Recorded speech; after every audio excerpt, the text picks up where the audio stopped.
Parti. Eh ben, bonjour à toutes et tous pour ce premier webinaire de la saison, hein, en pré-rentrée. C'est un plaisir hop, c'est un plaisir de vous avoir avec nous ce matin. Il y a déjà pas mal de monde. Ça va être quelque chose d'assez simple, hein, ce matin.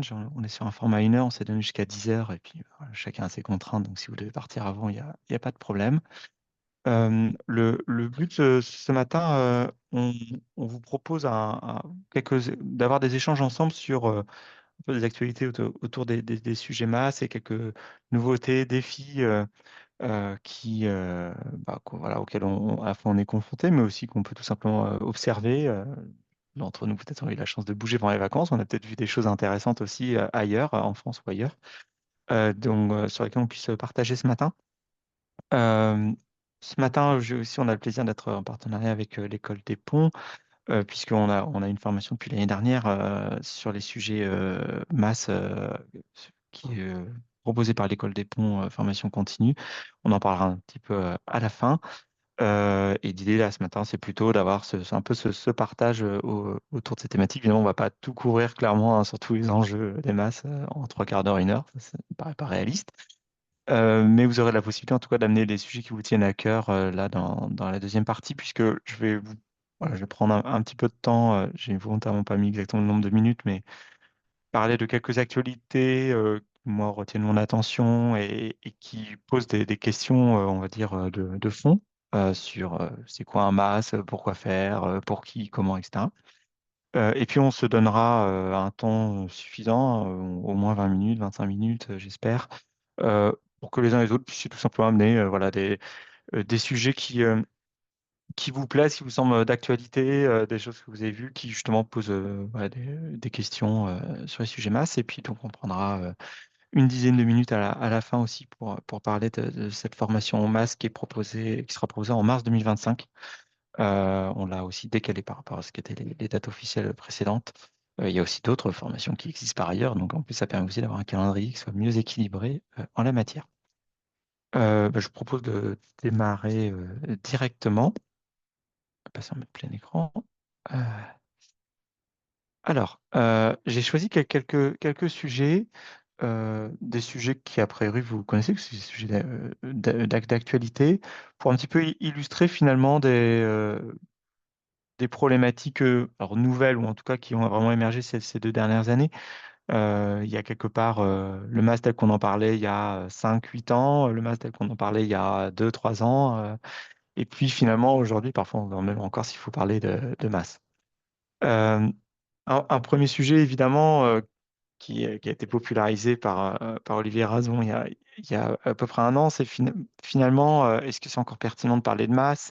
Pour plein de raisons différentes. L'une de ces raisons, c'est que il y a des choses qui relèvent d'une forme de solution numérique qui sont déployées plus récemment, hein, parce que l'open paiement, en tout cas en France, si on exclut le cas un peu londonien, ça remonte plutôt à ces 5 dernières années, et connaît finalement un déploiement important, en tout cas en dehors de l'Île-de-France, rapide, et avec une certaine popularité, c'est-à-dire qu'on va voir globalement quand c'est déployé, c'est adopté par les utilisateurs. Donc il y a une forme de succès, hein, dans l'open paiement. Alors, bien sûr que ça ne fait pas tout. Et du coup, est-ce que c'est encore vraiment pertinent quelque part de travailler sur les sujets masse? Donc, bon, à chaque fois, j'ai mis des liens, hein, donc vous aurez le support de présentation. Donc, si vous voulez aller voir notamment l'article d'Olivier Erasmus sur le sujet qu'il avait posté juste après la RNTP l'année dernière. Plus spécifiquement, alors, j'ai pas trouvé de carte malheureusement récente des déploiements open payment, soit en France, en Europe ou dans le monde. Cette carte-là, fournie par Visa, sans surprise, elle date de 2022. Elle est publiée par Visa, mais elle est aussi publiée dans un rapport de l'UITP qui est intéressant sur le sujet, sur justement l'open payment dans le public transport. Mais du coup, qui remonte déjà à 2 ans. Et en fait, en 2 ans, beaucoup de choses ont changé. Ce dont on se rend compte, c'est que, et notamment en France, sur cette carte-là, quand on faisait le zoom, et carte pas de très bonne qualité, il y avait peut-être qu'une dizaine de projets sur la carte, mais en fait, là, on est déjà à plus de 30 déployés en fait en 2024 et beaucoup de réseaux, beaucoup d'opérateurs et d'AOM ont des projets open payment qui sont en déploiement là cette année ou éventuellement en 2025 donc on est déjà même plus que 30 et des collectifs, des réseaux de toute taille en fait. Donc c'est quand même très, très rapide. Et c'est pas juste que c'est des déploiements, c'est vrai que ça fait du volume, ça touche beaucoup de monde. Alors, j'ai juste pris l'exemple de Lyon, mais c'est vrai aussi bien dans les grandes villes que les petites villes qui l'ont adopté. C'est rapidement utilisé. Euh, Dans le cas de Lyon, par exemple, c'est dès la première année, et donc ça remonte déjà à plus d'1 an. C'était déjà plus de la moitié des titres de transport unitaire, donc ça remplace le titre papier. Ça remplace aussi assez rapidement les MTK ou les tickets SMS. En tout cas, ça, assez rapidement, ça cannibalise plus de la moitié de ces ventes-là pour la plupart des réseaux. Donc ça, c'est un constat qu'on peut faire en France, mais bon, là, une étude je ne sais plus quel consultant, enfin, que je connais pas bien, Discover Global Network, mais euh, quand ils ont interrogé des gens qui travaillent donc chez les opérateurs ou des AOM à travers le monde, ils arrivent un peu voilà, au même constat. Le côté, c'est une méthode de paiement efficace, ça c'est quand même une raison fondamentale pour laquelle les gens travaillent avec l'open payment. Puis ça a plein d'avantages. Alors j'imagine qu'ils doivent vendre des projets dans l'open payment parce que c'est comme dithyrambique leur truc, mais quand même, c'est des choses qu'on retrouve quand on échange évidemment avec les opérateurs de transport et les AOM. Euh, comme argument. Donc, c'est le côté efficacité, c'est l'expérience voyageur. Ça, c'est quand même les deux points importants. Les autres points, on pourrait toujours en discuter. Notamment, est-ce que ça augmente vraiment, alors est-ce que ça fait du report modal ou est-ce que ça augmente réellement l'usage des transports publics? La réalité, c'est qu'en France, en tout cas, il n'y a pas forcément assez de recul. Je sais qu'il y a certaines AOM qui ont introduit l'open payment et qui sont dans une phase qui vont commencer une forme d'évaluation cette année ou plutôt l'année prochaine. C'est d'autant plus difficile que dans le contexte post-Covid où il y a eu beaucoup de perturbations, où le trafic sur les réseaux de transport, souvent, il reprend le niveau de 2019 que cette année, voire peut-être l'année dernière. Donc, voilà, l'évaluation de ça est plus que délicate, même si peut-être que les gens ont cette conviction, mais il y a pas forcément de preuves aujourd'hui. Mais en tout cas, le côté expérientiel, il est très, très présent. Voilà. Et du coup, alors j'ai décidé de recycler le thèse, antithèse, synthèse, mais est-ce que l'open payment va vraiment tuer le masse? Alors voilà, il y a des arguments pour dire en un sens, oui, un peu comme dit Olivier Rasmont, c'est simple pour l'utilisateur, c'est pas trop compliqué à déployer, ni trop cher quand on parle de l'occasionnel.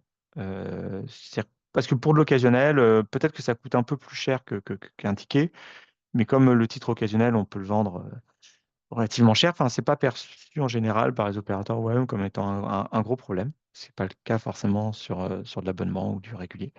Euh, et puis, c'est déjà largement déployé avec beaucoup de nouveaux déploiements en cours. Donc, en fait, pratiquement, la France va être bientôt couverte quand même d'open payment, hein. Et ça fait du volume. Donc, c'est à la fois, il y a de la couverture et les gens l'utilisent, quoi. Donc, c'est quand même un argument pour dire, effectivement, peut-être que, peut-être que quand on a de l'open payment et qu'on a Google Maps, finalement, est-ce qu'on a besoin d'autre chose? Bon, donc l'antithèse, hein, c'est que il y a quand même des choses pour dire, voilà, l'open payment va peut-être pas tout couvrir. Déjà, c'est pas si multimodal que ça, ni multi-opérateur. Alors, si multimodal dans le sens où on peut payer avec sa carte sur n'importe quel mode qu'il accepte, ça c'est vrai. Par contre, quand on est sur des thématiques de déplacement qui impliquent plusieurs modes de transport sur le même trajet, avec parfois des notions de formules tarifaires, ça peut vite se compliquer.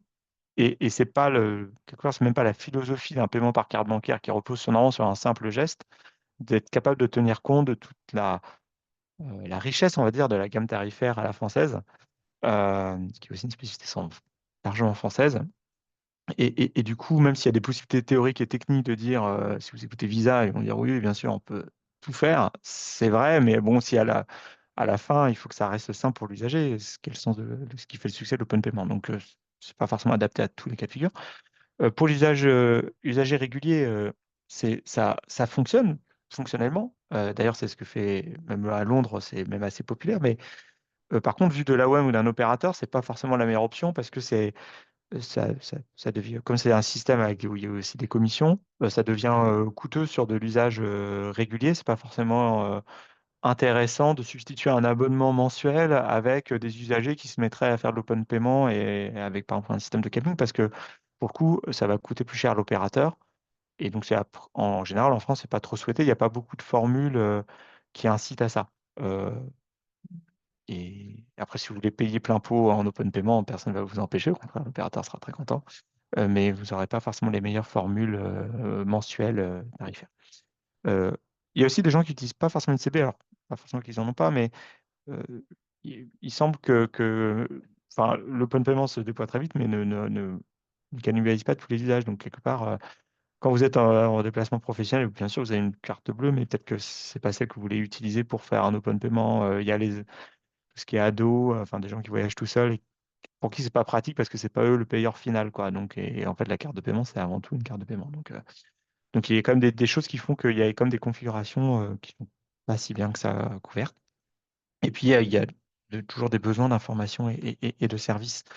Et du coup, si on se pose la question, mais finalement, est-ce qu'on peut encore avoir des applications masse à l'heure de l'open payment? Moi, j'aurais tendance à dire que l'open payment, c'est avant tout un super mode de paiement. C'est un mode de paiement avant tout.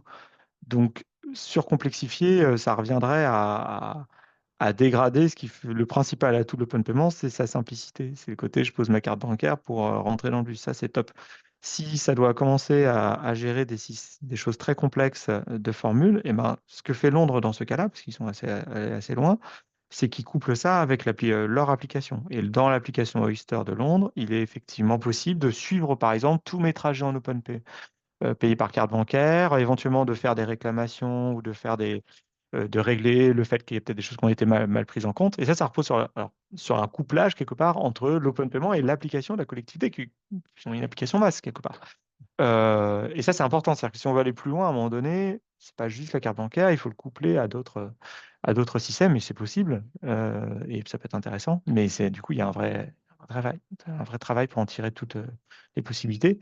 Et puis, en un sens, ça ouvre aussi des nouvelles possibilités parce que, alors, c'était CityMapper qui l'avait montré à Londres en son temps, en grand partenariat avec Transport for London à l'époque, mais finalement, le fait qu'il y ait l'open payment, ça veut dire que quelque part, on peut proposer des titres de transport sans rien demander à l'opérateur de transport, puisqu'on peut le faire via une carte bancaire. C'est ce qu'avait fait CityMapper. Ça lui avait permis de proposer des offres de services. Ça n'avait pas forcément permis de gagner vraiment de l'argent, ce qui a eu des conséquences. Mais par contre, du point de vue serviciel, ça avait permis à CityMapper de dire, voilà, j'ai une application, j'ai tout un service d'information, je crée des bundles, je crée un certain nombre de choses qui étaient assez intéressantes et qui ont eu de l'usage. Bon, par contre, le dernier point, c'est que ça veut dire que ça pose une question sur le fait que oui, on peut s'appuyer sur l'open payment quand on est une application, je vais dire, lambda. Par contre, c'est pas forcément avec ça qu'on va du coup gagner de l'argent. On va pas forcément obtenir une commission. Euh, mais par contre, ça veut dire que potentiellement, le transport public peut aussi rentrer plus facilement dans d'autres contextes et d'autres applications. Donc, c'est aussi une opportunité là-dedans. Voilà. Un deuxième sujet que je voulais introduire, qui est un peu d'actualité, en fait, c'est à la fois d'actualité et puis quelque part, certains me diraient, mais ça existe depuis longtemps. C'est le sujet des titres de transport dans les wallets. C'est une sorte de version un peu évoluée de l'open payment, mais différente, justement. Et donc, finalement, est-ce que l'open wallet va pas tuer l'open payment, qui aura lui-même tué le MAS? Ce qui revient. Alors, la manière dont Île-de-France et Apple, Île-de-France Mobilité et Apple l'ont présenté, c'est quelque chose un peu comme ça. Il y a une étape, il n'y en a pas deux, et c'est déjà mieux que d'autres solutions. Donc, je trouve ça assez marrant. Et l'autre illustration de est-ce que l'Apple Wallet a tué l'open payment, c'est tel les prix qu'il croyait prendre et qui se fait avoir. Euh, En fait, dans la pratique, tout le monde enfin, tout le monde essaye de prendre la place de l'autre. Alors, il n'y a pas d'open payment justement en Île-de-France, mais Île-de-France Mobilité donc a fait le choix de l'intégration dans les wallets. Alors, il y avait déjà la possibilité dans les wallets Android, mais quelque part, le fait que ce soit dans Apple Wallet a tendance à changer quelque chose. C'est un peu comme quand vous avez des vélos cargo qui arrivent chez Decathlon. C'est plus pareil qu'avant, en fait. Il y avait déjà des vélos cargo avant, mais quand ça arrive chez Decathlon, ça commence à toucher le grand public. Là, c'est un peu la même chose, a priori, qui s'est passé juste avant les JO et qui a été, a priori, qui a quand même fonctionné pendant les JO. Ça n'a pas été la catastrophe. Ça avait mal démarré. En juin, c'était pas encore tout à fait au point. J'ai eu des petits problèmes, et puis j'étais pas le seul. Mais apparemment, ça a quand même bien fonctionné cet été, et tant mieux. Alors à droite, c'est simplement comment ça fonctionne. Alors, je vous ai pas montré l'achat d'un titre parce qu'en fait, je me suis dit que ça augmentait vraiment le coût du webinaire d'acheter un titre en ce moment, vu le tarif JO. Donc, désolé, je n'ai pas l'étape suivante, mais vous imaginez que l'étape suivante, c'est juste que vous avez utilisé en fait Apple Pay pour payer votre titre à 4 euros, ce qui fait quand même un petit peu mal. Donc, dans un mois, j'aurai sûrement la capture d'écran suivante. Et par contre, et ce qui avait été résumé par Nextendis l'année dernière dans une étude, hein, c'était un peu voilà, à la fois comment ça fonctionne et puis justement, le degré de couverture. C'est-à-dire que le principe d'un wallet, en fait, c'est quelque part d'émuler la carte NFC. Donc, en l'occurrence, là, c'est aussi les systèmes basés sur Calypso en Île-de-France, ce qui est aussi voilà, une réussite. Et bah, en fait, d'émuler cette carte-là avec le logiciel et les puces présentes dans le téléphone. Donc, ça existe déjà sur Android depuis plus longtemps, sauf qu'en fait, c'est plus compliqué quand c'est sur Android.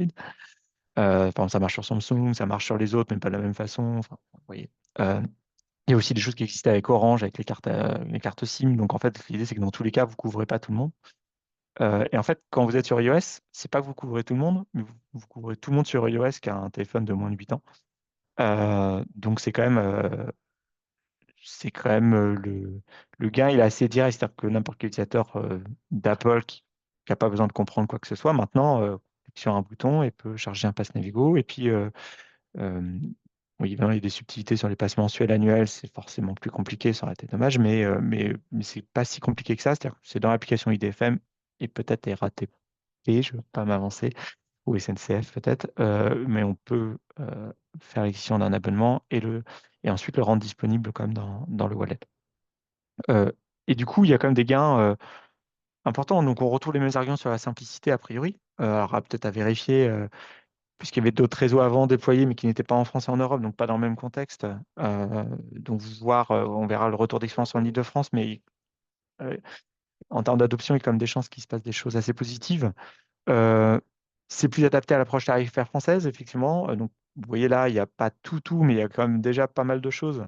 Euh, je dirais qu'en Ile-de-France, ça doit représenter 10% de la gamme tarifaire, parce qu'effectivement, il y a plus de choses disponibles. Mais quand même, ça couvre quand même l'essentiel des besoins, les offres pour les touristes, les offres pour les occasionnels, plus les abonnements. Donc, ça permet en fait assez facilement de gérer voilà, une gamme tarifaire. Et l'utilisateur, il comprend à peu près ce qui se passe.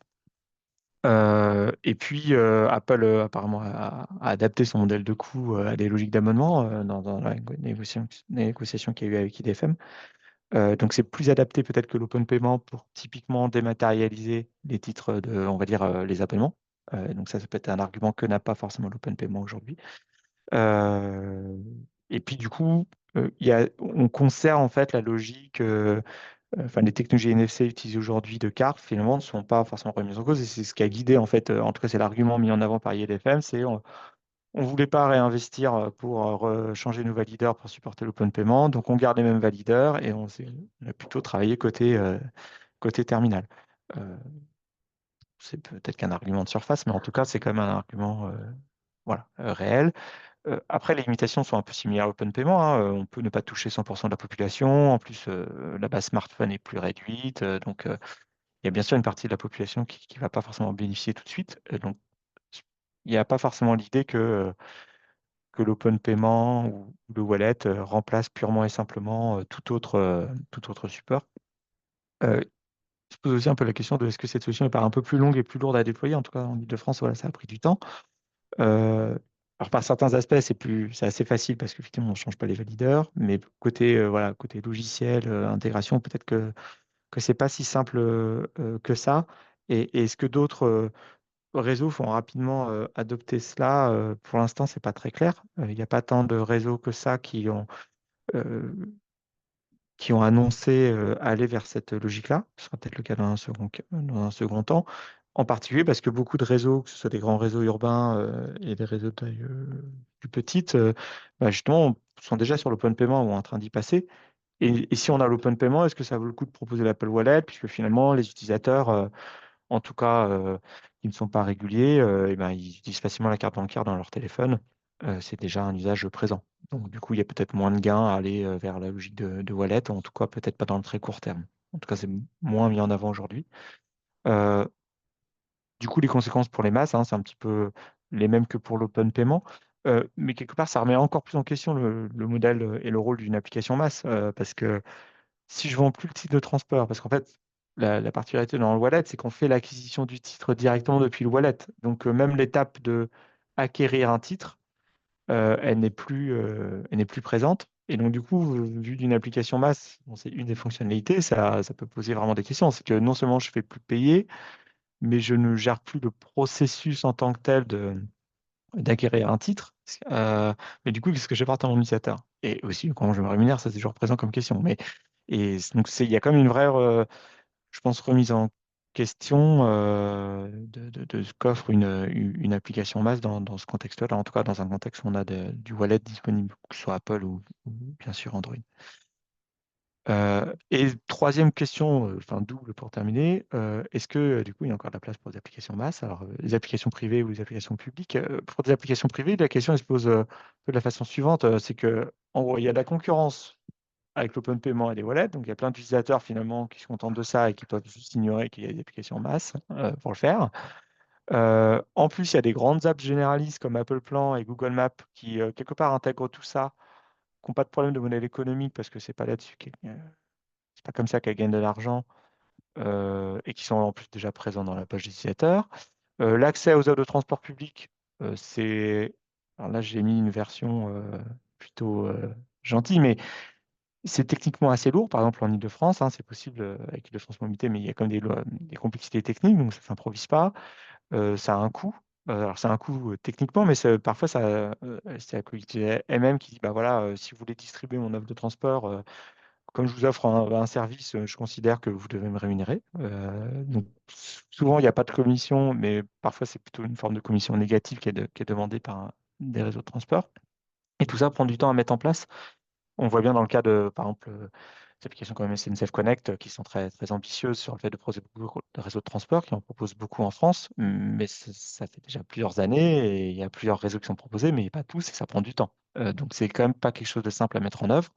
Et en plus, après, il faut avoir beaucoup d'utilisateurs pour espérer éventuellement gagner de l'argent avec ça. Donc, c'est quand même pas c'est pas facile d'avoir une application de masse quand on est un opérateur purement privé, je veux dire, hein, pas juste fournir la solution en marque blanche. Maintenant, d'un autre côté, les utilisateurs ont quand même toujours besoin de services, hein, d'informations. Euh, et ça, c'est pas forcément offert, pas simplement par la billettique ou par l'open payment, ce genre de choses. Il y a toujours des logiques de combinaison de services en dehors de la mobilité et de financement qui sont toujours plus complexe, hein. Enfin, non, il y a le contexte des ZFE, il y a les financements employeurs, bien sûr, qui sont présents, les collectivités et l'État. Donc, il y a beaucoup de mécanismes qui vont au-delà de simplement du calcul d'itinéraire ou du quel est le type de transport que j'utilise.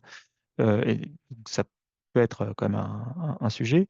Euh, et puis, il y a aussi des contextes de déplacement où on a besoin d'apps spécialisées. Bah, l'exemple de GeoVélo, typiquement, voilà, c'est une app qui est particulièrement pertinente sur un usage vélo. Et il y a des gens qui ont Google Maps et qui utilisent aussi GeoVélo quand ils font du vélo parce que c'est plus spécifique, plus pertinent, il y a de l'information plus spécialisée ou de la manière de présenter l'information, en tout cas, est plus spécialisée. Donc ça, il y a quand même des créneaux qui restent.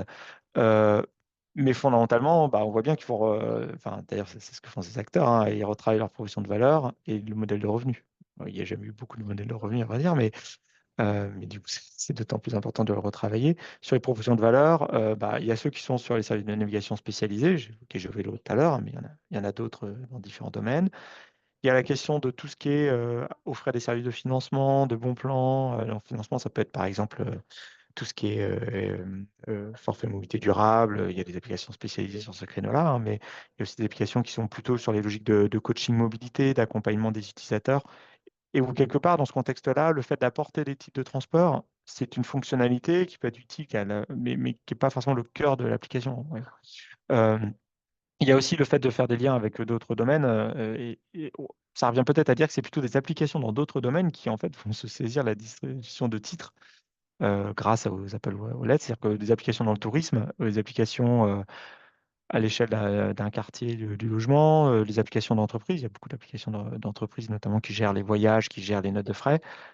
Est-ce que ce n'est pas ces applications qui vont se mettre maintenant qu'il y a des possibilités liées à l'open payment, au wallet en particulier, peut-être qui vont en fait se saisir de ça, alors qu'aujourd'hui, elles ne le font pas, bien sûr, parce que c'est trop compliqué. Et puis, bien sûr, proposer d'autres choses dans le transport, la recharge de véhicules, le stationnement, les services longue distance, qui ont aussi leurs problèmes, hein, parfois, leurs difficultés, mais et c'est aussi un créneau sur lequel se positionnent certaines applications. Euh, du coup, le modèle de revenu, est-ce qu'il est vraiment lié à la vente de titres? Finalement, il n'a jamais vraiment été. Il n'y a pas vraiment d'application qui s'est vraiment rémunérée sur la vente de titres jusqu'ici dans aucun pays. Euh, et du coup, il faut peut-être envisager les choses différemment. Et encore une fois, c'est ce que font les opérateurs privés. Ils l'envisagent autrement pour une grande part d'entre eux en choisissant un autre modèle. Euh, et donc, fonctionnellement, en fait, ça revient à se dire que finalement, la partie achat et support du titre, elle va être de plus en plus fournie par des formes de services méta euh, qui donnent accès à beaucoup de réseaux, on va dire, avec peu d'efforts à l'entrée. Donc, que ce soit par l'open payment, si vous avez intégré une carte bancaire dans dans votre application, que ce soit par du wallet, parce que vous allez appeler le wallet d'Apple ou wallet Android pour fournir ces services-là. Pour peut-être qu'un jour ce sera le titre unique ou d'autres dispositifs régionaux similaires, c'est-à-dire qu'eux auront fait peut-être l'intégration profonde, interopérable de différents services de billettique et qui le rendront disponible pour des tiers sous conditions. Il y a comme cette idée de plus en plus que une application seule ne peut pas aller essayer de se connecter à tous les réseaux de la France, même pas de la Terre, parce que c'est trop compliqué, quoi. Euh, et pour terminer rapidement sur les masses publiques, la question se pose aussi, hein, est-ce qu'il faut encore travailler sur un masque quand on est acteur public? Dans le fond, il y a c'est pas facile de faire des bonnes applications d'information voyageurs, ça demande beaucoup d'efforts, et surtout aussi pour qu'elles soient utilisées derrière et suffisamment compétitives. Est-ce qu'on ne devrait pas se contenter d'une bonne billettique, hein, y compris avec l'open payment, mais est-ce qu'une fois qu'on a fait une bonne billettique, est-ce que ça suffit pas? Parce que après tout, ça a l'air de se diffuser. Et puis à la limite, est-ce qu'on laisse pas la région ou l'État essayer de travailler sur l'interopérabilité et puis bon courage à eux et puis on s'en occupe pas trop quoi. Est-ce que voilà, ça pourrait être vu comme ça pourrait être une approche. Euh, bon, d'un autre côté, voilà, il y a quand même les usagers réguliers locaux ont quand même toujours besoin de services de qualité, d'information dans des apps contextuelles. En plus, sur un territoire, on a comme toujours plusieurs modes de transport et aussi plusieurs réseaux et plusieurs AOM concernés, transport régional, mais le transport urbain et différents recoupements. Donc, en fait, le fait de gérer ça a une valeur qui n'est pas forcément gérée par ailleurs, j'allais dire même dans un Google Maps ou dans un Apple Plan, quand bien même il aurait le wallet. Enfin, ça va plus loin. Et puis, derrière tout ça, il y a une question de stratégie d'infrastructure. C'est-à-dire qu'en fait, pour que tout ça fonctionne, à l'échelle du territoire, il y a des infrastructures, que ce soit pour IDFM, pour une région ou que ce soit pour un réseau urbain. À chaque fois, il y a une vision globale des choses et des questions qui se sont posées pour qu'au final ça fonctionne, au-delà de l'app. Et notre approche à faire des mobilités depuis déjà quelques temps, c'est de souligner le fait que réduire le mass à une app, enfin, ça n'a pas de sens, parce que d'ailleurs, cette application, elle repose sur plein d'autres choses, sur tout un système, et qu'en fait, il faut plutôt aborder le mass comme étant justement un système numérique, quoi. Que c'est ça qui a du sens. Donc, dans un système numérique, c'est des infras, alors, de notre point de vue, les plus ouvertes possibles, parce que c'est ce qui permet parfois de faire moins d'investissement ensuite quand on veut connecter différents systèmes. Donc, sur les données, l'information en temps réel, c'est pas forcément nouveau, mais le côté temps réel devient de plus en plus important. La gestion de l'identité aussi, parce qu'en fait, quand il y a plein d'apps différentes, la gestion de qui est qui et même d'avoir l'information sur l'utilisateur et de fournir le bon service aux utilisateurs, notamment en termes par exemple, de service client, de support, en fait, là, il y a beaucoup de choses à faire en termes d'identité. Souvent, à l'échelle d'un territoire, même les apps du territoire, il peut y avoir 5 apps du territoire pour différents services qui ont tous leurs comptes différents. Donc là, on parle que du territoire, on parle même pas de tous les autres partenaires possibles. Donc ça pose des gros problèmes. Et il y a des territoires qui avancent sur le sujet. Je pense à Nantes, La Rochelle, qui ont fait des gros efforts. Alors, Île-de-France Mobilité aussi, mais c'est un peu différent parce qu'il y a une forme d'intégration verticale très forte avec voilà, IDFM Connect, mais c'est vraiment des sujets d'actualité. Les systèmes billettiques traditionnels qui évoluent et qui peuvent s'ouvrir à être plus digitaux, on l'a vu, et qui peuvent ouvrir du coup beaucoup plus de possibilités, notamment de connexion entre acteurs publics. Euh, Bah, le côté applicatif, oui, ça reste d'actualité. Alors, est-ce que c'est uniquement un calcul d'itinéraire? Est-ce que c'est ça la partie centrale? Euh, la question peut se poser. Il y a plein d'autres informations et services à offrir à l'usager dans une dimension locale, et beaucoup d'applications vont vers ça aujourd'hui sur différents territoires. Et puis, en fait, tout ça, ça repose sur une stratégie, des formes de partenariat, faire un peu les bons choix en la matière. Euh, bah, savoir pour qui on le fait, pourquoi en termes de politique, évidemment, sur qui on s'appuie, avec qui on travaille, notamment voilà, le contexte territorial, la région, les autres territoires voisins, qu'est-ce qu'on veut développer, qu'est-ce qu'on a besoin de faire. Et ça a des conséquences à chaque fois, on va dire techniques, fonctionnelles, d'architecture, quoi, qu'il faut vraiment penser, parce que si on les pense pas, bah, ensuite quand même, ça se complique et ça devient long et coûteux. Voilà un petit peu les idées que j'avais à vous partager ce matin. Euh, il y en a d'autres, mais qu'on va peut-être ouvrir dans la discussion. Ce que je vous proposais maintenant, hein, c'était de prendre du temps sur un débat partage. Alors, il peut y avoir des réactions à ce que j'évoquais là, mais ce qui serait encore plus intéressant, ce serait plutôt que vous ameniez d'autres sujets, justement, que ceux que j'ai amenés, des choses qui ont attiré votre attention ces derniers mois, dans la manière de faire du mass, du numérique pour de la multimodalité, hein, des choses différentes qui posent des questions, qui sont inspirantes à vos yeux. Du coup, je vais vous laisser la parole. S'il y a des gens, voilà. Le mieux, c'est que vous levez la main et vous proposez quelque chose, tout simplement, hein, de manière assez ouverte.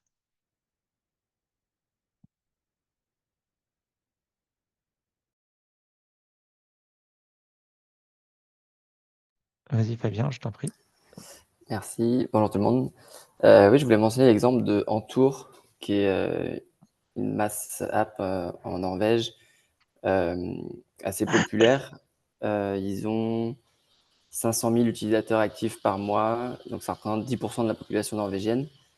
Euh, et j'ai l'impression que ça fonctionne bien parce que le gouvernement investit beaucoup d'argent pour que euh, Entour s'intègre avec les autres bases open source, genre OpenTripPlanner, euh, GTFS, GBFS, Mm. et ils arrivent comme ça à se brancher à plusieurs écosystèmes open source et faire une application qui marche bien. Euh, mais est-ce que ce sera remplacé par l'open payment et wallet peut-être. Alors, Ntour, c'est un sujet intéressant qu'on a eu l'occasion d'aborder au printemps, d'ailleurs. Peut-être on a fait un webinaire dédié sur le sujet. Et la particularité d'Ntour, c'est ils sont partis plutôt par l'infrastructure. Au départ, leur mission qui leur a été confiée, c'est parce que c'est une entreprise publique nationale. C'est de développer toute l'infrastructure sur la donnée ouverte, sur l'open data. En plus, il y a des obligations légales particulières en Norvège. Et donc, ils ont commencé par ça et ils mettent à disposition à la fois l'information, mais aussi le calcul itinéraire que tu évoquais, Country Planner, à disposition justement des apps qui veulent le réutiliser en ayant tout consolidé au niveau national. Donc ça, c'est une approche qui, par exemple, en France, se trouve plus facilement au niveau de certaines régions. Il y a des régions qui ont une approche qui est assez comparable à ce que fait la Norvège au niveau national. Et ensuite, ils vont maintenant vers de l'applicatif. Donc pour les usagers, sur la partie calculateur d'itinéraire, il me semble effectivement qu'ils travaillent aussi sur les sujets de paiement de titres. Alors, je ne suis pas sûr que ce soit encore sorti, mais c'est dans les projets pour la suite. Donc, on a un webinaire qu'on avait fait avec Julien de Labaca, qu'on pourra remettre peut-être en lien. Je ne sais pas si Julie, tu retrouves le lien, on doit l'avoir forcément sur notre chaîne YouTube, mais ça peut être intéressant. Et, Je et le on a repasser. aussi, et on a aussi prévu un voyage d'études. Alors, au départ, on prévoyait là sur l'automne, mais qu'on va plutôt faire au printemps prochain, pour aller justement voir les gens à Dentour notamment, et de Router qui est là-haut à Oslo, qui fait aussi des choses très intéressantes sur la partie applicative et la partie masse. Donc voilà, si ça intéresse des gens, n'hésitez pas à nous recontacter. C'est plutôt prévu pour le printemps 2025. Et je sais pas s'il y a, il y a des régions ce matin, mais s'il y en a qui veulent parler de ce qui se fait en France, un peu de similaire à Entour ou qui s'inspire d'Entour, ça ressemble notamment à l'approche de Nouvelle-Aquitaine Mobilité qui s'en est inspiré. au moins pour partie.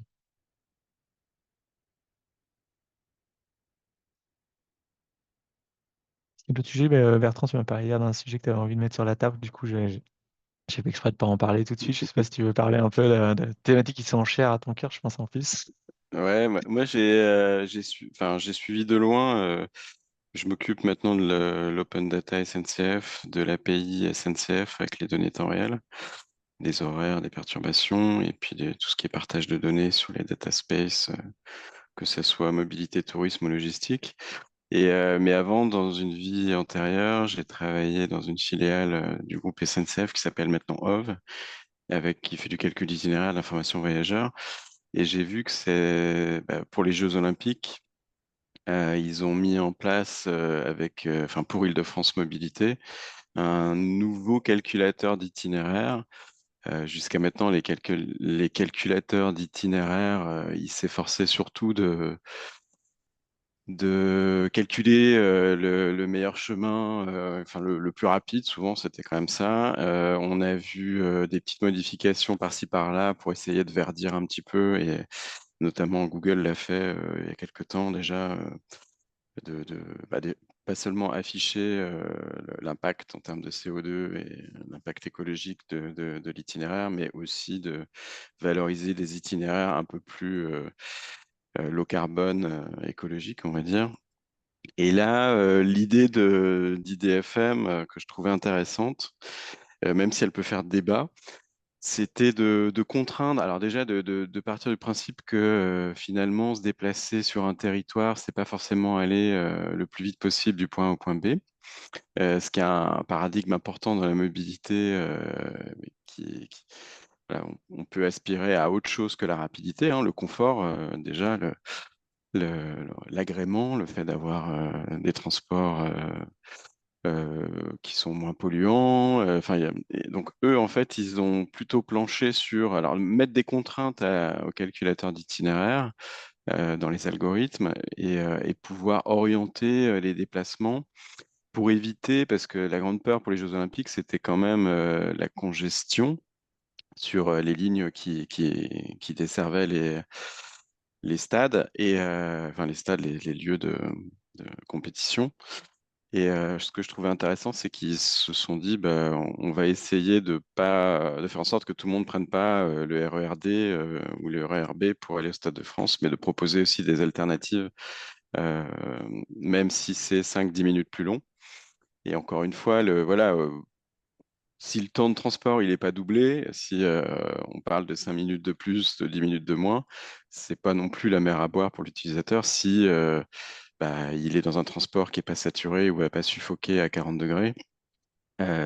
S'il y a peut-être, on pourrait se dire, on va orienter certains utilisateurs vers le transport où il y a la clim, parce qu'on sait qu'ils peuvent être sensibles aux grosses chaleurs. Donc j'ai trouvé ça intéressant, ça a fait débat, je ne sais plus si c'était en mai ou juin, avant que ça soit mis en œuvre, Ouais, puisque bah, j'ai mis le lien là, tu vois, avec le petit clash avec Google Maps. merci, ouais, du coup, forcément, les grandes plateformes américaines, ou enfin les opérateurs privés, qu'ils soient américains ou pas, peu importe finalement. Mais on sait bien que les plateformes américaines, les décisions, elles sont prises aux États-Unis et pas en France sur ce genre de problématiques algorithmiques. Euh, Comment est-ce qu'on peut contraindre des grosses plateformes, ou même un Citymapper qui est un peu moins gros, enfin peu importe. Où c'est plus facile de le faire avec RATP, avec SNCF, parce que c'est des opérateurs qui travaillent avec Île-de-France Mobilité. Île-de-France Mobilité, c'est leur client. Donc bref, donc voilà, j'ai pas eu l'occasion de prendre les transports cet été pendant les JO. Apparemment, ça s'est bien passé. Il y a pas eu de couac. Les gens étaient contents. Ils ont même salué la bonne qualité des transports publics français. Mais j'ai pas eu, je sais pas s'il y a des gens qui ont plus de retours d'expérience sur ce sujet-là. Je trouve ça intéressant en tout cas, parce que c'est une des premières fois, moi, j'entends parler de ça, qu'une AOM se dit, bah, je reprends la main un petit peu sur ce sujet, et bah, j'ai une politique de transport, de déplacement sur mon territoire. Je fais pas que mettre à disposition des transports pour les gens. Yes. Est-ce que vous voulez réagir?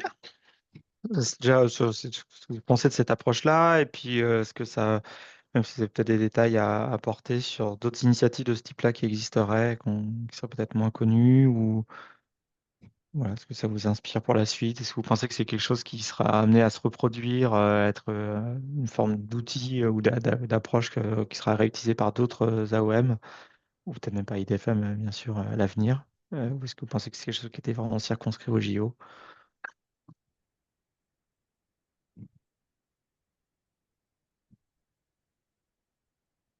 Il y a quelques années, il y a une dizaine d'années même, à Lyon, il y avait eu un projet Optimode qui développait des applications de calcul itinéraire à l'échelle du territoire et qui avait cette philosophie aussi qui est un petit peu la même d'essayer d'orienter Contrôler. les utilisateurs de manière qui tienne compte à la fois si possible, enfin, des aspects individuels, mais aussi des aspects collectifs et de la politique de la collectivité.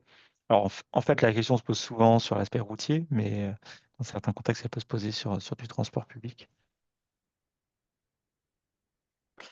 Et aussi, alors, moi, j'ai pas mal réfléchi pendant toutes ces années dans ma vie précédente chez Hub sur bah, quand on se déplace dans les transports en commun de façon multimodale, c'est quoi, qu'est-ce qu'on va rechercher? Et cet été, je vous partage le lien. Oui, C'est Hubert Guillot qui fait partie des gens que je suis, un ancien de la FING, qui bosse beaucoup sur les problématiques de data, d'IA et d'algorithmie. Et il a partagé un article de Julia Angwin dans le New York Times qui dit bah, finalement les applications de calcul d'itinéraire, souvent, ça vous fait gagner 5-10 minutes. Et sachant qu'il y a souvent un biais, vous vérifiez pas en fait si au final ça a fonctionné ou pas. Et on peut se poser la question de leur utilité si on est dans une fourchette de 5-10 minutes. C'est un peu à peu près la marge d'erreur. On aurait peut-être intérêt à regarder d'autres choses sur ces sujets-là, en fait, de valoriser le territoire différemment, de mieux utiliser les ressources des systèmes de transport, de travailler sur la qualité, sur le confort, comme je disais, qui est important pour plein de publics finalement. Euh, et aujourd'hui, on passe un peu à côté de ça parce qu'on estime que le plus important, c'est la rapidité, et c'est souvent ce qu'on met en priorité. est-ce que vous connaissez d'autres initiatives utilisateurs? Souvent, c'est plutôt ce qui est mis en avant, c'est une diversité de choix, par exemple, parfois avec l'impact carbone ou avec d'autres critères. Euh, je pense aussi à ce que fait GeoVélo, et c'est assez intéressant parce que GeoVélo, sur le vélo, du coup, la thématique vélo, il propose vraiment ces trois choix vraiment très distincts et qui ont du sens, je pense, pour l'utilisateur. Euh, Même peut-être ils en ont rajouté un quatrième, mais il y a le plus rapide, le Mhm. plus sécurisé, ce qui a vraiment du sens pour beaucoup d'utilisateurs de se dire je suis beaucoup, même à niveau individuel. Puis même, je pense qu'il n'y a pas un truc touristique maintenant ou un truc où vous allez voir la ville. Il me semble que c'est dans Géolo que j'ai vu ça, mais à côté d'un itinéraire où potentiellement c'est un peu Oui, il y a sympa. ça. Effectivement, tu as les trois. Ouais. Donc, tu as celui où tu as le plus de routes protégées, effectivement, qui est Hum, souvent un peu, qui peut être le plus long. Tu as le plus rapide, donc le plus direct, et qui peut ouais. faire passer par des voies Ouais, qui ne rapide. sont pas forcément équipées. Et d'ailleurs, il dit le pourcentage de voies. Donc, ça, Ouais. c'est un truc qu'ils ont toujours Information dit. associée, ouais. qui- Hum, Ouais, et c'est associé, l'information est associée. Et le troisième, effectivement, ils ont commencé à rajouter cette option touristique, sachant qu'il y a de plus en plus d'applications concurrentes qui proposent ouais, ce genre d'informations. Donc, je pense aussi que c'est un c'est ça. positionnement. Ouais. Mm. Et en fait, Laurent nous fait savoir que c'est sur Via Michelin. Et effectivement, c'est sur Via Michelin que je l'ai vu et pas sur Géolo. Je me suis mélangé, mais j'étais en vacances. Je crois que Tristan et Sylvain ont levé la main, alors on va leur donner la parole, soit pour venir compléter ce sujet ou en ouvrir un autre, je ne sais pas.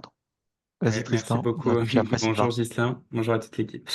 Non, je veux jeter un petit pavé dans la mare, même si on Vas-y, parle vas-y. beaucoup de diversité des solutions et d'opulence de l'offre. Vas-y, balance, Et donc balance. et voilà. Balance le Je pavé, pense que tu vas-y. me vois venir. Effectivement, bah, sur des territoires, enfin plutôt sur des besoins de mobilité interurbaine, on va être sur une offre qui est un tout petit peu moins riche, on va dire entre guillemets, ou va y avoir moins de diversité d'offres que sur des territoires urbains, denses, Mhm. même si on en a également et on pratique la diversité des offres dans nos outils côté région Grand Est. Ouais, C'est vrai que là, la recherche première, ça va être plutôt la fiabilité de l'information, qu'elle soit théorique ou temps réel, et surtout c'est clair. la modélisation d'une offre qui est assez complexe, en particulier, je pense au sujet de transport à la demande et de Oui, covoiturage. Je vous mets au défi de comprendre certaines plaquettes de présentation de services de transport à la demande dans certains territoires plus ruraux. bien sûr. Moi, j'ai du mal, donc j'avoue qu'un calculateur d'itinéraire, ça a encore du sens sur ce genre de cas pour Ouais. des trajets Et puis, interurbains, de réservation d'accord. aussi, etc. Évidemment, quand on est en urbain, les questions se posent moins et on préfère voilà, aller au plus essentiel, Ouais. passer les barrières et puis pas se poser de Ouais. questions. Ça, je vous rejoins, bien sûr. Mais la qualité, la fiabilité, surtout et la présentation de l'information, c'est des sujets essentiels. Là, je vais pas parler du sujet d'accessibilité parce qu'on aura l'occasion de proposer plein de choses en partenariat avec les JTM là-dessus prochainement. Oui, Mais par exemple, l'accessibilité, par exemple, c'est aussi une thématique. Enfin, absolument. comment on apporte la même information à différents publics et que l'information puisse être assimilée, que ce soit moi, toi, quelqu'un d'autre. Enfin, voilà. Et ça, c'est quand même des vrais sujets. Et là, différentes apps ont différents atouts Oui, pour différents publics, quoi. Donc, ouais. Et d'ailleurs, Si- il y a la question de l'interopérabilité des apps et des modes, en fait, qui fait qu'on ne peut pas non plus totalement avoir une offre complète encore aujourd'hui. C'était l'idée principale derrière le MAS, c'était de mettre toutes les offres différentes. Parce que là, on a parlé pas mal de transport public, mais il y a d'autres formes de déplacement qui absolument. rentraient dans le MAS qu'on n'a pas évoqué. Et Sylvain, puis peut-être on terminera avec Fabien, parce qu'on on vous dira quand même deux mots de la suite. Oui, merci. Désolé, je mets pas ma caméra, j'ai des petits soucis de connexion, Pas de donc problème. On ça risque t'entend de à peu figer. près correctement là, ça va. Bon, c'est parfait. Non, c'était pour compléter effectivement dans un retour d'expérience que CityWay nous avons nous avec nos collègues, certaines des collectivités françaises, notamment des régions, la région Grand Est, avec Tristan notamment, qui nous connaît bien, mais on travaille aussi avec la région Mhm. PACA, avec la région Bourgogne, enfin bref. Ouais. Il faut savoir qu'aujourd'hui, l'ensemble de ces des calculateurs d'itinéraire qu'on met en œuvre sont multimodaux, tous, et on tend vers l'exhaustivité de l'information sur les calculs d'itinéraire. Quand on parle de calcul d'itinéraire, c'est un peu générique, c'est un peu restrictif à notre sens, puisque dans le calcul d'itinéraire, il y a l'information voyageur et elle doit être omniprésente dans le calcul d'itinéraire. Je m'explique, on doit pouvoir visualiser à proximité des stations de vélo de libre le prochain passage d'un bus. Et donc, c'est en cela où le calcul d'itinéraire aujourd'hui a toute son importance, c'est de rendre rendre visible Mhm. les offres de mobilité. Et je dirais que c'est même l'essence même du MAS. Est-ce qu'une application, est-ce que l'objectif, c'est qu'une application agrège l'ensemble des transactions d'achat notamment sur une unique plateforme. À mon sens ou à notre sens non, l'application MAS doit faciliter l'accès par l'information, par l'authentification, mais on s'interroge sur l'intégration complète jusqu'au paiement. Mhm. Tant que se jouent à ce moment-là comment dire, des difficultés juridiques et financières, Ouais. marketing, commercial, qui complexifient largement la mise en œuvre. Donc, je dirais que Mhm. faisons d'abord une très très bonne information multimodale, intégrant le TAD, on en a parlé, c'est très compliqué, mais c'est vraiment un service aujourd'hui qui est en plein essor. Les zones rurales, les zones peu denses manquent de moyens et rendre la visibilité et la simplicité au transport à la demande, ça c'est vraiment un gage de succès vers un MAS plus global. Voilà, c'était un petit peu Ok, le super. des régions prochaines. D'accord. Merci beaucoup, Sylvain. Et peut-être Fabien Brémond, qu'on garde quand même 5 bonnes minutes pour parler des autres sujets. Et puis pendant ce temps-là, vous pouvez regarder aussi, il y a un commentaire de Laurent Chevreau dans le chat, mais vas-y, Fabien. Oui, le commentaire de Julie m'a fait penser à Moby Bikes qui promet de pouvoir déverrouiller n'importe quel véhicule en libre service et recharger n'importe quel véhicule en libre service de n'importe quelle entreprise avec une carte de crédit. Donc, c'est une façon peut-être aussi d'intégrer ce mode avec les autres. Donc, j'ai partagé le lien pour que vous puissiez regarder. Et une mini-annonce que tous ces sujets, on va aussi les aborder lors du sommet organisé par Mobility Data à Montréal les 30-31 octobre. Donc, je vous invite à m'écrire si vous voulez plus d'informations. peux mettre les liens dans le chat. Le lien que t'as, j'ai pas vu ton lien dans le chat. Peut-être Ouais. Tu l'as il est peut-être peut-être pas sur partagé le en chat de groupe. direct. Ouais. Mais tu n'hésites pas à remettre les liens Ok, dans le chat pour tout le monde, hein, y compris celui de Team Mobility Summit, ça marche, merci. Mobility Data Summit fin octobre, pour ceux qui ont envie d'améliorer leur bilan carbone sur cette fin d'année, qui ont encore un petit peu de budget à dépenser carbone. On en fera un petit aller-retour avec plaisir. C'est OK. Euh, je vais passer la parole à Marie-Christine pour évoquer donc en conclusion ce qu'on fait avec l'école des ponts. Alors, il se trouve qu'il y a aussi d'autres formations qui existent sur le MAS et qui ont des positionnements différents. On a eu l'occasion en tout cas de travailler cette formation et de la faire une première fois, et notamment avec des participants de grands tests l'année dernière. Il y a voilà, une prochaine édition qui est prévue au printemps 2025. Et ce qu'on voulait faire maintenant, c'est en dire quelques mots, un peu de la logique qui est derrière, comment ça s'insère. Aussi, l'école des ponts propose plein de choses intéressantes sur les thèmes de la mobilité. Marie-Christine, je te passe la parole pour introduire un petit peu tout ça pour Bien, ton... bonjour à tous. Oui, je voulais vous proposer en démarrage, on connaît souvent la formation continue de l'école des ponts au travers soit d'une formation à laquelle on a participé, soit d'une intervention qu'on a réalisée. C'est la raison pour laquelle je vous propose là de voir globalement qui nous sommes. Effectivement, vous le savez, on est filiale de l'école des ponts qui d'ailleurs a rejoint en début d'été l'Institut Polytechnique de Paris qui regroupe 6 grandes écoles d'ingénieurs. Contrairement à ce qu'on peut penser, on ne forme pas que les anciens de l'école des ponts, mais on a bien 6 000 professionnels formés par an qui sont principalement issus du privé, le public n'étant que le troisième public concerné. Et on a un taux de satisfaction de 96,6%, notamment grâce à l'expertise de nos intervenants et à la façon dont on conçoit nos formations, c'est-à-dire en lien très étroit avec les experts. Si tu peux passer à la Ouais. suivante.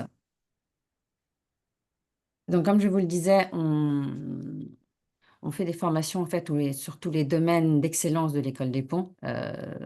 Donc, ça passe par le génie civil, les transports, tout ce qui est mobilité, tout ce qui est bâtiment. Des formations courtes, entre 2 et 3 jours, mais également des journées d'actualité qui permettent de faire un état de l'art sur un sujet en particulier. Les prochaines à venir là, concernent la Biennale du ferroviaire et des cycles métiers qui sont des parcours professionnalisants sur tel ou tel sujet. On a également des formations certifiantes qui permettent d'avoir un diplôme de l'école des ponts. Pour l'instant, on n'en a pas encore dans le domaine de la mobilité, mais ça ne saurait tarder. Et des formations diplômantes qui sont des masters spécialisés, dont un notamment sur lesquels j'attire votre attention, deux, le master système de transport ferroviaire urbain, STFU, et le master Smart Mobility, transformation numérique des systèmes de mobilité, qu'on aura l'occasion de présenter plus en détail dans le cadre de European Mobility. Saint-Étienne. Pardon? Hein. Non, je pense qu'il y a juste un petit bug de son chez Sylvain. C'est bon, c'est réglé. D'accord. Je vous disais, donc, on aura l'occasion de le présenter un peu plus en détail sur EMO qui se déroulera à Strasbourg là, du 1er au 3 octobre. Alors, si Je je fais pense un qu'on y retrouvera pas zoom, mal de monde. voilà, tout à fait. Je crois qu'ils attendent près de 12 000 visiteurs. Ouais, ouais. Euh, Si je fais un zoom sur la thématique mobilité, réseau et système de transport, ça représente à peu près 115 formations et notamment 27 en mobilité. Ce qui est intéressant de voir là, c'est qu'on a des formations à la fois, on couvre les infrastructures routières, urbaines, aéroportuaires, mais également les infrastructures ferroviaires, donc dans le domaine à la fois urbain et interurbain. Euh, la façon dont on prend en compte l'environnement et le développement responsable dans la construction de ces infrastructures et finalement leurs usages, c'est-à-dire en termes de comment on dirige les usagers sur ces infrastructures en termes d'exploitation et de trafic et comment on facilite leur déplacement et la mobilité des usagers. En gros, ça correspond à peu près à moins de 200 stagiaires par an euh, et à peu près une trentaine de sessions en mobilité. Dont une session sur le MAS. dont une session sur le MAS et pas seulement. Pas On a seulement, il y a également des d'autres sujets sessions sur intéressants. les stratégies tarifaires, on a des sessions sur les modes doux. Je vous entendais tout à l'heure Oui, parler des autres formes de déplacement. Sessions sur les modes doux, sur les sessions également sur tout ce qui est le déplacement dans les zones peu denses, avec notamment le TAD et la façon dont on peut l'utiliser, des sessions sur la marche en vie, des sessions sur les plateformes de tramway. Bon, je vous mettrai dans le lien, enfin, dans le on chat, remettra les infos, ouais, on l'ensemble partagera. des sessions de formation, parce que je vous disais 27, ça effectivement, ça en fait un certain nombre. Donc la formation là qu'on propose avec Guilain, c'est bien déployer un système MAS. Alors l'intérêt de nos sessions de formation, peut-être par rapport à d'autres, c'est qu'on traite le sujet à 360 degrés. C'est-à-dire qu'on aborde à la fois la partie stratégique, mais également la partie gouvernance, technique et contractuelle. Ce qui nous amène à avoir des formations, on n'a pas un ou deux intervenants, mais plutôt entre 6 et 7 intervenants. Donc, en l'occurrence, là, pour la formation système MAS, on a bien entendu des AOM, mais également des opérateurs de transport et des ingénieristes qui font de l'assistance à maîtrise d'ouvrage. Concernant cette session de formation, un aspect important, c'est elle va être elle va permettre finalement à la fois, non pas d'avoir un cumul de données, comment je pourrais qualifier ça, mais on ne va pas être finalement sur un panel de retours d'expérience ou de données techniques, mais plus sur une méthode pour déployer un système MAS. C'est-à-dire, on va partir de la définition du projet dans un environnement complexe. On va voir comment on peut dérouler une méthode de conception et d'architecture du MAS jusqu'à la mise en œuvre et l'animation de ce projet MAS au travers d'un cas fil rouge qui est créé donc par Ghislain et qui va se décliner tout au long des 3 jours de formation de façon à vraiment, finalement, mettre en œuvre un système MAS un peu simplifié à l'issue de la formation. Donc D'ailleurs, vous une des nouveautés cette année, hein, je dis ça pour exactement. Tristan et pour, il y avait déjà un fil rouge l'année dernière, mais là, on a décidé de changer. Je vais créer un cas justement choisi directement en amont. D'ailleurs, si quelqu'un veut me suggérer un bon cas de territoire, je suis toujours preneur. C'est pas encore fait, donc il y a le temps, mais l'idée, ce serait de partir d'un cas existant le côté mise en application et regarder un peu voilà, les différentes étapes d'un projet, de la réflexion amont stratégique, politique publique, jusqu'à des aspects voilà, d'architecture, les différentes composantes qu'il y a dans le MAS, les différents partenaires et acteurs qu'il faudra mobiliser, comment on les mobilise, que ce soit des acteurs publics ou des acteurs privés, hein, puisque voilà, dans un projet MAS, bah, il y a tous les autres territoires, collectivités avec lesquels on est en interaction, où on a besoin de l'être. Parfois c'est naturel, parfois ça l'est moins. Parfois c'est déjà en œuvre, parfois c'est nouveau. Et puis tout un tas d'opérateurs qui sont parfois des opérateurs directement liés à la collectivité, parfois liés à une autre collectivité, parfois indépendants, parfois semi-indépendants. Enfin voilà, toute cette diversité qui a des conséquences techniques fonctionnelles, qui a des conséquences juridiques de gouvernance. Et c'est ça qu'on cherche à balayer. C'est pour ça aussi qu'on prend 3 journées pour qu'on puisse à la fois avoir des apports sur le fond, de la mise en pratique, mais aussi comme des témoignages enfin, à travers les intervenants. Il y a évidemment de l'illustration avec des projets réels. Voilà un Tout à petit fait. peu le... Sachant que là, on est en train de finaliser donc avec Ghislain le détail du programme, lequel sera disponible mi-septembre, au moment de la sortie du catalogue, puisque comme vous l'a dit Ghislain, Oui. cette formation, on la programme les 18, 19 et 20 mars 2025. Et puis du Voilà. Et coup, c'est bah, sur de toute façon, Paris, on bien pourra en sûr. reparler sur Homo Expo éventuellement pour ceux que ça intéresse, puisque Tout comme à il y fait. a un stand de l'école des ponts, c'est peut-être l'occasion de se recroiser, ou même juste si vous voulez juste venir nous voir. Enfin, je ne serai pas là tout le temps, mais je pense qu'on fournira un rendez-vous à ceux que le sujet intéresse sur un créneau voilà, sur le stand de l'école des ponts. Je vois qu'il est 10h02, donc il ne faut pas qu'on déborde trop. Si C'est jamais bon il y a une pour dernière moi. remarque finale ou quoi que ce soit, n'hésitez pas. Sinon, on va conclure tranquillement en vous remerciant évidemment de nous avoir accompagnés dans cette pré-rentrée. C'était pas une université d'été, pas cette fois-ci, mais c'était un petit webinaire tranquille du vendredi matin de pré-rentrée. En tout cas, j'espère qu'il vous a intéressé.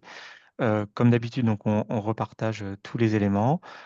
n'hésitez pas à adhérer, bien sûr, à la Fabrique des mobilités, si ce n'est pas encore le cas. C'est le cas de l'École des Ponts, hein, donc voilà, mais on est prêt à accueillir d'autres adhérents.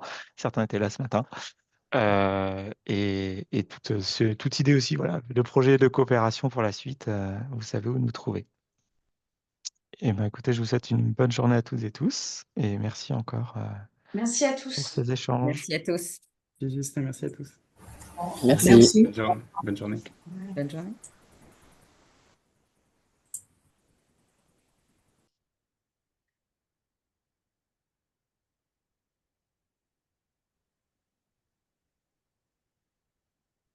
Je vais arrêter l'enregistrement.